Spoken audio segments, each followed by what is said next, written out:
श्रीराम समर्थ. वेदांत हा रोजच्या आचरणात आणला पाहिजे.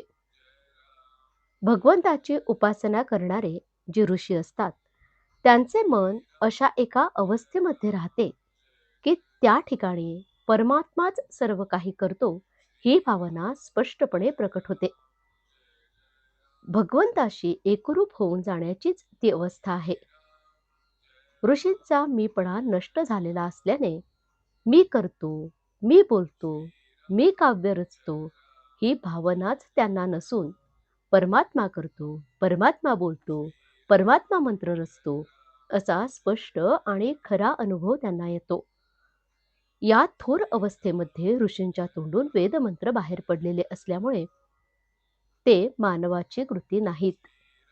वेद हे खरे अपौरुषेयच आहेत. घराच्या छपराखाली ज्याप्रमाणे सर्व लहान सहान खोल्या येतात त्याप्रमाणे वेदांतात इतर शास्त्र येतात. वेदांताच्या गोष्टी किंवा ज्ञान हे पक्वान्नाच्या ज्ञानाप्रमाणे आहे. जो मनुष्य वेदांताचा नुसता अभ्यास करतो त्याला त्यापासून फारसा फायदा होत नाही. वेदांत हा रोजच्या आचरणात आणला पाहिजे. खरे म्हणजे विद्वान लोक हा वेदांत अत्यंत कठीण करून जगाला उगीच फसवितात. मग सामान्य माणसाला वाटते की अरे, हा वेदांत आपल्यासाठी नाही. वास्तविक वेदांत हा सर्वांसाठी आहे, मनुष्य मात्रासाठी आहे. वेदांताशिवाय मनुष्याला जगताच येत नाही. आपले आकुंचित मन विशाल करणे, आपण स्वार्थी आहोत ते निस्वार्थी बनणे हेच खऱ्या वेदांताचे मर्म आहे. भगवंताच्या प्राप्तीचे नियम आणि व्यवहारातील वस्तू प्राप्त करून घेण्याचे नियम यामध्ये फरक आहे. मनामध्ये वासना उत्पन्न झाली असता ती तृप्त करून घेण्यासाठी देहाची आणि वस्तूंची हालचाल करणे हा व्यवहार होय. सूक्ष्म वासना देहाच्या साह्याने जड बनणे हे व्यवहाराचे स्वरूप आहे. याच्या उलट भगवंत हा अत्यंत सूक्ष्म असल्यामुळे त्याची प्राप्ती करून घेणे म्हणजे जडामधून सूक्ष्माकडे जाणे आहे.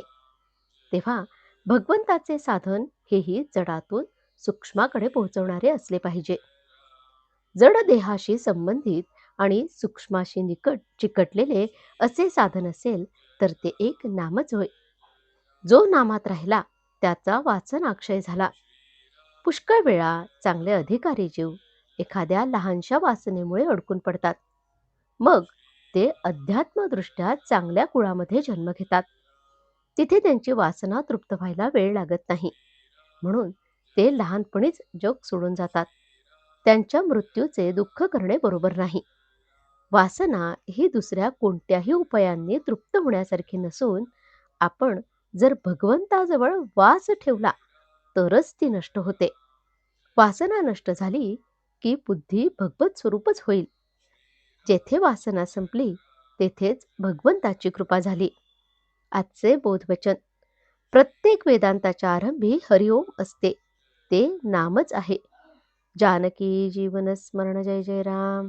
श्रीराम समर्थ.